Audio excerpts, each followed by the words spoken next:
Hey Bio20s, today you get to learn about photosynthesis. So you're probably already familiar with this because you learned this overall reaction in Science 10. And in fact, you should memorize this overall equation.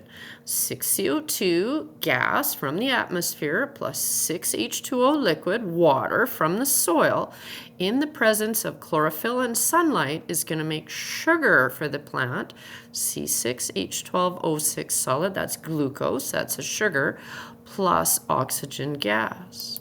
So here's these two reactants, and as I mentioned, one is coming from the atmosphere, and that's the CO2 gas, and then the other one is coming from the soil. So down here is water coming from the soil, and it's that water that is going to be the other reactant. Okay, so there's our two reactants and our products, C6H12O6. This is glucose. This is a sugar. This is food for the plant. So photosynthesis is making food for a plant. The other product is oxygen gas. So with your CO2, it is reduced into glucose, into sugar. So remember we talked in our intro to photosynthesis that if you gain electrons, you're reduced. Well, that's what's happening with the CO2. It's gaining electrons to get reduced to glucose. On the other hand, the water is getting oxidized. It's losing electrons to make oxygen. So here's this overall equation that you have to know for photosynthesis. And the next thing you have to know is that there's two stages of photosynthesis. The first one is the light-dependent reactions, and the second is the light-independent reactions. So here we have the light-dependent reactions, and they are happening in this area of the chloroplast. This is a chloroplast, by the way. And remember, the chloroplast has that outer membrane and then an inner membrane, and then it has these little stacks that look like little pancakes, and these are called the thylakoids. So the light-dependent reactions, I'm going to call them LD for light-dependent. As you can tell from the name, sunlight is required. And they are converting water, H2O,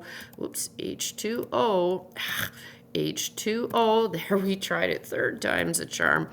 Water is being oxidized into oxygen. It's losing electrons. Then, in addition to making this product oxygen, the light-dependent reactions are producing ATP, this energy molecule that you guys learned about. And this energy molecule is going to go out into the stroma to help power the light-independent reactions, the Kelvin cycle. And then there is an electron carrier made, this NADPH, made in the thylakoid membrane in the light-dependent reaction. And these two things together, the ATP and the NADPH, power the light-independent reactions. So let's talk a bit about those light-independent. I'm going to call them Li for light-independent. So independent of light, no sunlight is needed. And these are the sugar-making reactions. They're happening out in the stroma. So remember the chloroplast, we have these stacks of thylakoids, the grana, and then all the gooey space in between there, the fluid-filled part, that's the stroma. And that's where the sugar making is occurring. So again, the CO2 coming from the atmosphere is converted into sugars.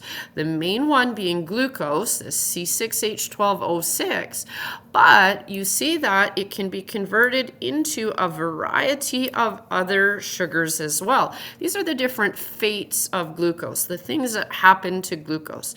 It can be made into starch, like in potatoes, can be made into cellulose, and you might remember from Science 10 that cellulose is needed in cell walls of plants, and the sugar, glucose, can also be converted into sucrose. That's table sugar, and you find it in a lot of fruits and vegetables.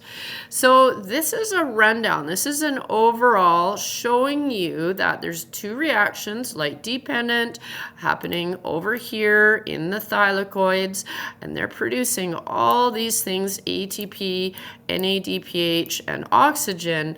And then there's the light independent reactions happening out here in the stroma, and they're the sugar making reactions of photosynthesis. So that's it. That's just a quick and easy little rundown of the two main stages or phases of photosynthesis and the overall reaction that you need to memorize.